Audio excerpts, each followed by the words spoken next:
अस्सलाम वालेकुम एवरीवन, मैं हूं अंबर और आप देख रहे हैं यूट्यूब चैनल प्रोग्रामिंग विद एके। तो आज की वीडियो में हम सीएसएस की बहुत ही इंपॉर्टेंट प्रॉपर्टी के बारे में सीखेंगे, जो कि है फ्लेक्स बॉक्स। फ्लेक्स बॉक्स किस लिए यूज़ होती है? फ्लेक्स बॉक्स किसी भी एलिमेंट को या किसी भी बॉक्स को फ्लेक्सिबल बनाने के लिए यूज़ किया जाता है। फ्लेक्स बॉक्स जो है वो वन डायमेंशनल लेआउट सिस्टम पर सारा वर्क करता है। ठीक है, इसमें रोज़ एंड कॉलम्स होती हैं, यानी कि आप एक्स एक्सिस और वाई एक्सिस पर इसमें वर्क कर सकते हैं। अब ये क्या करती है, ये रिस्पॉन्सिव लेआउट बनाने के लिए, रिस्पॉन्सिव वेब पेजेस बनाने के लिए हम यूज़ करते हैं। इसने क्या किया है, डेवलपर्स की लाइफ को जो है वो बहुत ज़्यादा इजी कर दिया है। क्यों इजी कर दिया है कि इससे पहले जब फ्लेक्स बॉक्स नहीं था तो हम लोग क्या करते थे, फ्लोट या पोजीशन प्रॉपर्टी वगैरह का यूज़ करते थे, जो कि बहुत ज़्यादा डिफ़िकल्ट होता था, बहुत ज़्यादा ट्रिकी होता था। उसमें हमें बहुत ज़्यादा प्रॉब्लम्स फेस करनी पड़ती थी जब हम किसी भी वेबसाइट का लेआउट बनाते थे।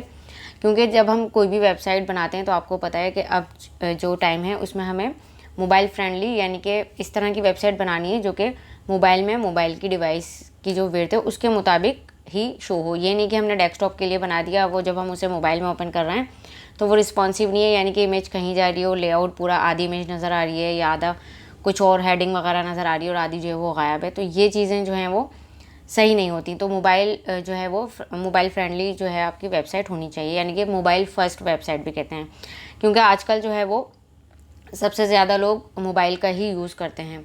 तो डेस्कटॉप पर या लैपटॉप पर जो है वो वेबसाइट पर कम विज़िट करते हैं लोग, बल्कि अपने मोबाइल पर ज़्यादा लोग जो है उसको यूज़ करते हैं। तो इसलिए हम लोगों को अपनी वेबसाइट को क्या बनाना पड़ता है, रिस्पॉन्सिव बनाना पड़ता है। और जब हम बात करते हैं रिस्पॉन्सिव लेआउट की, तो उसके लिए क्या होता है कि जब फ्लेक्स बॉक्स नहीं था तो हम फ्लोट एंड पोजीशन का यूज़ करके वेबसाइट बनाते थे, तो वो बहुत ज़्यादा ट्रिकी होता था, उससे काम बहुत मुश्किल से होता था। लेकिन जब से फ्लेक्स बॉक्स आया है तो इससे क्या हुआ है, बहुत ज़्यादा आसानी हो गई है काम करने में, क्योंकि इसमें इस तरह की प्रॉपर्टीज़ और एक एक प्रॉपर्टीज़ की मल्टीपल वैल्यूज़ हमें मिलती हैं जो हमारे काम को बहुत ज़्यादा आसान कर देती हैं। ठीक है, तो पहले क्या होता था कि हम ब्लॉक्स, यानी कि ब्लॉक एलिमेंट, इनलाइन एलिमेंट, या अगर हमें 2 डायमेंशनल डेटा चाहिए कोई टेबल का तो हम टेबल वगैरह का यूज़ करते थे। अब इसमें हमारे लिए क्या होता है कि बहुत ज़्यादा आसान हो जाता है काम, क्योंकि अब हम फ्लेक्स बॉक्स का यूज़ करेंगे। जब मैं आपको प्रैक्टिकली वर्क करके बताऊँगी तो आपको ज़्यादा अच्छे से समझ में आएगा।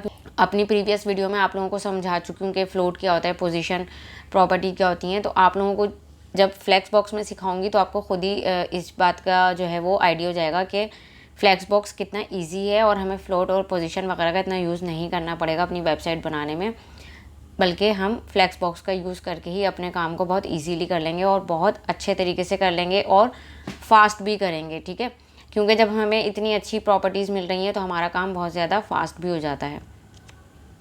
अब अगर हम यहाँ देखें फ्लेक्स बॉक्स का, सबसे पहले हम यहाँ समझ लेते हैं कि इमेज के थ्रू।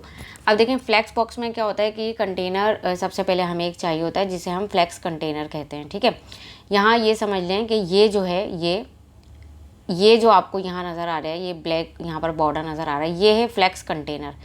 ठीक है, और इसके अंदर ये जो आपको 2 बॉक्सेस नज़र आ रहे हैं ये कहलाते हैं फ्लेक्स आइटम। ठीक है, अब यहाँ पर ये आइटम 1 है और ये आइटम 2 है। देखें यहाँ लिखा हुआ भी है कि ये फ्लेक्स आइटम है और ये फ्लेक्स कंटेनर है। अब इसके ऊपर हमारे पास एक मिलता है हमें क्रॉस एक्सिस। क्रॉस एक्सिस क्या है, यहाँ पर अगर मैं आपको दिखाऊं, ये वर्टिकली जो वर्क कर रहा है यानी कि वाई एक्सिस पर, ये इसमें कहलाता है क्रॉस एक्सिस, और जो हॉरिजेंटली है वो कहलाता है हमारे पास मेन एक्सिस। ठीक है, अब इसमें क्या होता है कि जो हमारा मेन एक्सिस है वो इस तरह से वर्क करेगा यानी कि हॉरिजेंटली, और जो क्रॉस एक्सिस है वो वर्टिकली वर्क करेगा। ठीक है, अब हमारा मेन जो है यानी कि मेन एक्सिस जो है वो इस कॉर्नर से स्टार्ट होगा यानी कि लेफ़्ट साइड से, और एंड कहाँ होगा, इधर राइट साइड पर। ठीक है, इसी तरीके से अगर आप क्रॉस को देखें तो क्रॉस का साइज़ क्या होता है, ये वर्टिकली जो आपको ये यहाँ पर हाइट नज़र आ रही है ये क्रॉस का साइज़ है, और मेन का साइज़ क्या होता है, वो होता है हॉरिजेंटली। ठीक है, क्रॉस कहाँ से स्टार्ट होगा, क्रॉस यहाँ से स्टार्ट होगा। देखें अब क्रॉस इस तरह से स्टार्ट हो रहा है यहाँ से, क्योंकि क्रॉस क्या है, वो वर्टिकली वर्क करता है, वाई एक्सिस पर करता है, यानी कि इसकी हाइट पर वर्क करता है। तो क्रॉस यहाँ से स्टार्ट हो रहा है इधर राइट साइड से, ये देखें अगर आप इसमें, और यहाँ पर एंड हो रहा है। ठीक है, इस तरह से ही हमारे पास फ्लेक्स कंटेनर में आप कोई भी काम कर सकते हैं। अब कंटेनर की अलग प्रॉपर्टीज़ होती हैं और आइटम्स की अलग प्रॉपर्टीज़ होती हैं। ठीक है, ये बात याद रखिएगा। कुछ प्रॉपर्टीज़ ऐसी हैं जो कि हम सिर्फ कंटेनर को ही देंगे, और कुछ प्रॉपर्टीज़ ऐसी हैं जो कि सिर्फ हम आइटम्स को ही देंगे, वो जब भी वर्क करती हैं। अब ये आपको समझ में आ गया होगा कि फ्लेक्स बॉक्स किस तरह से वर्क करेगा। इसके लिए आपके पास कंटेनर होगा, यानी कि एक फ्लेक्स कंटेनर, और उसके अंदर आप आइटम्स जितने चाहें वो अपनी मर्ज़ी से रख सकते हैं, और कंटेनर की विड्थ हाइट आप अपनी मर्ज़ी से सेट कर सकते हैं। अब ये फ्लेक्सिबल बनाता है, तो इसमें ज़रूरी नहीं होता कि आप हमेशा जो है वो आइटम्स को विड्थ और हाइट दें। ये अपनी मर्ज़ी के मुताबिक भी, यानी कि खुद ही एडजस्ट करेगा आपके कंटेनर के मुताबिक। लेकिन अगर आप खुद से भी कोई इसमें विड्थ और हाइट देना चाहते हैं तो आप वो भी दे सकते हैं, ठीक है। अब इसके बाद हम क्या करते हैं, देखिए फ्लेक्स कंटेनर जो होता है, आप flex container with 4 flex items, यानी कि अगर अब आपको एक फ्लेक्स कंटेनर बनाना है तो वो आप किस तरह से बनाएंगे, यहाँ मैंने एक इमेज में दिखा दिया है ताकि आप लोगों को इजीली समझ में आ जाए कि फ्लेक्स कंटेनर वर्क किस तरह से करेगा, जो अभी मैंने आपको इमेज दिखाई है। देखिए मैंने एक डिव ली, उसको क्लास दी थी फ्लेक्स कंटेनर, यानी कि ये हमारा मेन कंटेनर हो गया फ्लेक्स कंटेनर, और उसके अंदर मैंने यहाँ पर ये 4 डिव दे दी, यानी कि अभी हमारे 4 आइटम्स हो गए, तो ये हमारे पास हो गए फ्लेक्स आइटम्स, ठीक है। इस तरह से हमारे पास ये वर्क करेगा। अब इसके बाद हम CSS फ्लेक्स कंटेनर की प्रॉपर्टी देख लेते हैं। ये हमारे पास क्या होता है, फ्लेक्स कंटेनर वो होता है हमारे पास पेरेंट एलिमेंट, ठीक है। उसके बाद उसमें जितने भी डिव हैं जो कि हम आइटम्स के तौर पर लेंगे, फ्लेक्स आइटम्स के तौर पर, वो उसके क्या होते हैं, चाइल्ड्स होते हैं। अब देखें, the flex container becomes flexible by setting the display property to flex. अगर आपको फ्लेक्स कंटेनर के अंदर जितने भी काम है, यानी कि उसका डिस्प्ले आपको क्या करना पड़ेगा, फ्लेक्स करना पड़ेगा, जब ही वो कंटेनर क्या बनेगा, फ्लेक्सिबल बनेगा। उसके अंदर जितने भी आइटम्स हैं वो फ्लेक्सिबल बन जाएंगे, ठीक है। कंटेनर को प्रॉपर्टी आपको देनी पड़ेगी डिस्प्ले फ्लेक्स, इस तरह से। जैसे कि मैंने अपने अभी आपको जो क्लास दी थी वो क्या थी, डॉट फ्लेक्स फ्लेक्स कंटेनर, तो यहाँ मैंने डॉट लिख दिया और इसको डिस्प्ले दे दिया फ्लेक्स। इस तरह से आप किसी भी कंटेनर को फ्लेक्स प्रॉपर्टी देंगे तो उसके आइटम्स क्या होते हैं, फ्लेक्सिबल हो जाते हैं।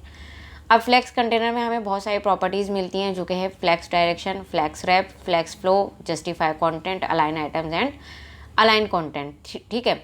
अब ये प्रॉपर्टीज़ तो हमें मिल रही हैं, बट इन प्रॉपर्टीज़ की अलग अलग वैल्यूज़ हैं, और ऐसा नहीं है कि सिर्फ एक एक प्रॉपर्टी की एक एक वैल्यू है, बल्कि एक एक प्रॉपर्टी की मल्टीपल्स वैल्यूज़ हैं, ठीक है। तो हम वो सब जो है सीखेंगे। अभी जो हम सबसे पहले जो प्रॉपर्टी देखेंगे फ्लेक्स कंटेनर की, वो हम देखेंगे फ्लेक्स डायरेक्शन, ठीक है। अब फ्लेक्स डायरेक्शन क्या करता है, वो इमेज के थ्रू भी समझा देती हूँ। देखें एक मरतबा दोबारा से, कि जब भी आप कोई फ्लेक्स डिस्प्ले फ्लेक्स का काम स्टार्ट करेंगे तो सबसे पहले आपको एक फ्लेक्स कंटेनर चाहिए होगा, फिर उसमें आपको जितने भी आइटम्स चाहिए आप वो सब लिख सकते हैं। तो ये फ्लेक्स कंटेनर है और ये फ्लेक्स आइटम है।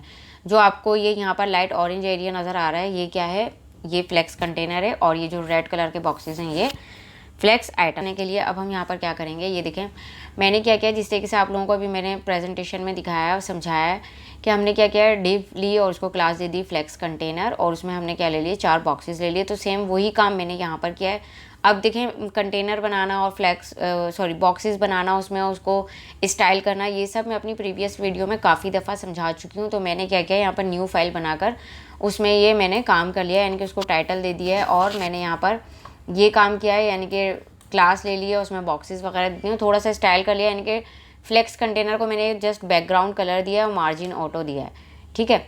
उसके बाद मैंने क्या किया है, मैंने जो सेम क्लास लिए इन आइटम्स की, उसमें मैंने उस बैकग्राउंड कलर दे दिया है, मार्जिन दे दिया है, पैडिंग दे दिया है, और फॉन्ट साइज़ दे दिया है, ठीक है। अब अगर मैं आपको इसका लेआउट दिखाऊं तो देखें, इसका लेआउट मुझे यहाँ इस तरह से शो हो रहा है, सही है, ये मुझे यहाँ शो हो रहा है। अभी मैंने इसको कोई हाइट नहीं दी है, कंटेनर को कोई विड्थ नहीं दी है, ये इन बॉक्सेस के हिसाब से ही खुद को क्या कर रहा है, यहाँ पर एडजस्ट कर रहा है। अब मैं क्या चाहती हूँ, मैं ये चाहती हूँ कि ये बॉक्सेस जो हैं, देखें ये मुझे इस तरह से, मैंने डिव लिए तो ये मुझे इस तरह से शो हो रहे हैं। मैं ये चाहती हूँ कि ये 1 बाय 1 एक के बाद एक इस तरह से नहीं आए, बल्कि ये एक रॉ में आ जाएं। ये भी किस तरह से आ रहे हैं, एक के बाद एक ये इस तरह से आ रहे हैं वर्टिकली। मैंने हॉरिजॉन्टली लाना चाहती हूँ कि 1 यहाँ आ रहा है तो 2 यहाँ आ जाए, 3 यहाँ और 4 यहाँ।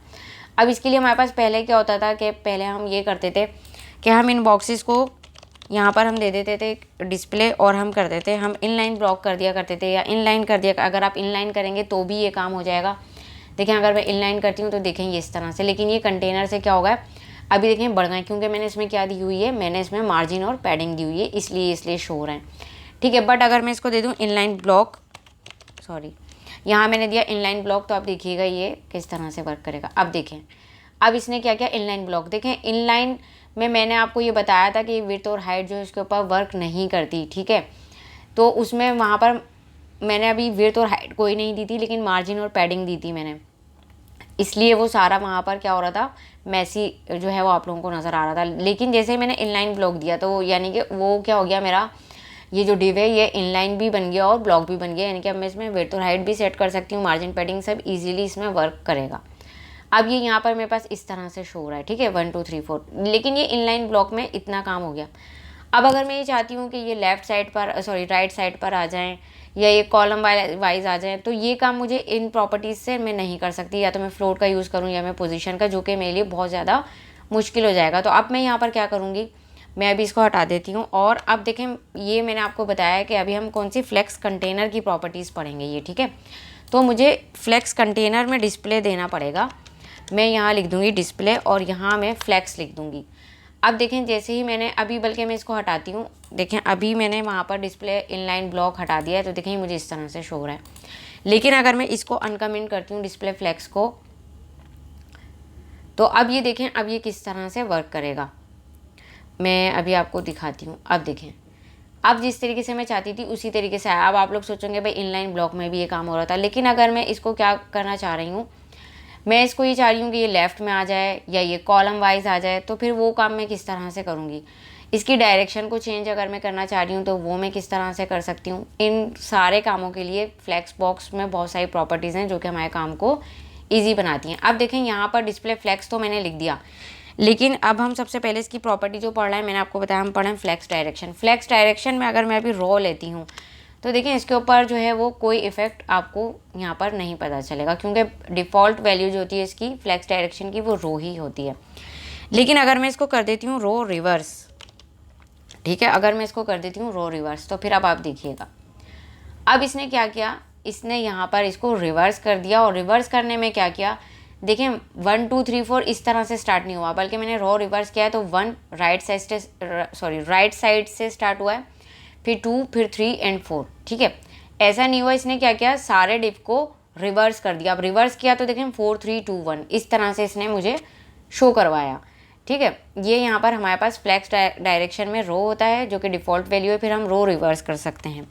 इसके बाद हमारे पास जो वैल्यू होती है फ्लेक्स डायरेक्शन में वो हमारे पास होती है कॉलम। अब अगर मैं कॉलम लिखती हूँ तो आप देखिएगा ये कॉलम में किस तरह से आएगा। ये देखें, अब ये 1 2 3 4 करके इस तरह से हमारे पास ये कॉलम वाइज आ गया। अब कॉलम वाइज हमारे पास ये, आप लोग सोचेंगे कि भाई ये तो डिव में भी हो रहा था। अब देखें बहुत सारा लोगों के माइंड में ना बहुत सारे सवालात आएंगे, बट मैं इंशाल्लाह उन सबको क्लियर करूँगी, आपको इस तरह से समझाऊँगी कि आपके सारे डाउट क्लियर हो जाएंगे और आपको फ्लेक्स बॉक्स प्रॉपर्टी और इससे रिलेटेड जितनी भी वैल्यूज़ हैं वो सब बहुत आसानी से समझ में आ जाएंगी, ठीक है। अब लेकिन ये काम तो मेरे पास हो गया। अगर मैं इनको भी रिवर्स करना चाहती हूँ तो फिर मैं क्या करूँगी, तो इसके लिए मेरे पास यहाँ पर एक और प्रॉपर्टी है जो कि है कॉलम रिवर्स, ठीक है। अब देखें, अब वो जो डिव वाला काम आ रहा था उसके थ्रू मैं ये काम नहीं कर सकती थी, यानी कि जैसे कि मैंने इनलाइन एलिमेंट लिया या इनलाइन ब्लॉक, ये सारे काम हमारे लिए फ्लेक्स बॉक्स के थ्रू आसान हुए हैं, ठीक है। फ्लेक्स बॉक्स बहुत ईजी है। और फ्लेक्स बॉक्स अगर आप लोग बूट स्ट्रैप कभी आपने यूज़ किया या आप उसके बारे में जानते हैं, तो फ्लेक्स बॉक्स का यूज़ जो है वो बूट स्ट्रैप भी करती है। उसमें जस्ट क्या होता है, आप लोग क्लासेस का यूज़ कर, कोडिंग का सारा काम हुआ है उसमें फ्लेक्स बॉक्स का ही यूज़ हुआ है, फ्लेक्स बॉक्स की प्रॉपर्टीज़ यूज़ की गई हैं, ठीक है। तो अब इसने क्या किया, इसने कॉलम को रिवर्स कर दिया 4 3 2 1, ठीक है। अब आप लोग सोचेंगे कि इन वैल्यूज़ का हम काम किस तरीके से करेंगे, इनकी नीड हमें कब होगी। तो देखें, जब भी आप वेबसाइट बनाएंगे, मैंने आपको बताया कि आप मोबाइल फ्रेंडली वेबसाइट बनाएंगे, तो जब आप डेस्कटॉप के लिए वेबसाइट बना रहे हैं तो वो तो इजीली आप बना देंगे। लेकिन अब क्या होता है, जब हमें जैसे कि हम नैव बार बनाते हैं, मेन्यू बनाते हैं, तो उसमें क्या होता है वो हमें इस तरह से हॉरिजॉन्टली नज़र आ रही है डेस्कटॉप पे। लेकिन जब हम मोबाइल पर उसको लेके जाते हैं तो मोबाइल की विड्थ हो जाती है छोटी, ठीक है। तो उसमें हम क्या कर सकते हैं, उसमें हम फ्लेक्स डायरेक्शन कर सकते हैं वहाँ पर कॉलम।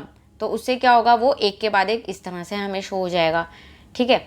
अब कॉलम रिवर्स की बात अगर हम करेंगे, भाई कॉलम रिवर्स किस लिए यूज़ होगा।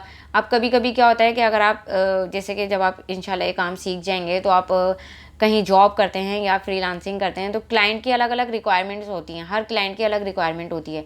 अब कभी क्या होता है कि किसी क्लाइंट ने हमसे कह दिया कि भाई यहाँ अभी आप एक टेक्स्ट शो होना चाहिए पेज के ऊपर और यहाँ जो है वो इमेज शो होनी चाहिए, बट ये डेस्कटॉप के लिए वो हमें डिज़ाइन दे रहा है। वो कह रहा है कि जब मोबाइल पर आप ये वेबसाइट कोई ओपन करें तो क्या हो, तो सबसे पहले ऊपर जो है वो इमेज आ जाए और नीचे जो है वो टेक्स्ट आना चाहिए। तो फिर अब हम अगर पोजीशन या फ्लोट का यूज़ करें तो हमारे लिए मुश्किल होगी। तो कॉलम रिवर्स क्या करेगा, हमारे लिए उस काम को आसान कर देगा, बट उसके लिए हमें वहाँ पर मीडिया क्वेरीज वगैरह का यूज़ करना पड़ेगा। मीडिया क्वेरी एक अलग टॉपिक है, तो इंशाल्लाह उसे मैं अलग वीडियो में जो है आप लोगों को सिखाऊंगी कि मीडिया क्वेरी। तो हम मीडिया क्वेरी के थ्रू भी ये काम कर सकते हैं, बट उसमें क्या होगा, मोबाइल के लिए हम उस काम को करेंगे, यानी कि हम उसमें कॉलम वाइज ले लेंगे।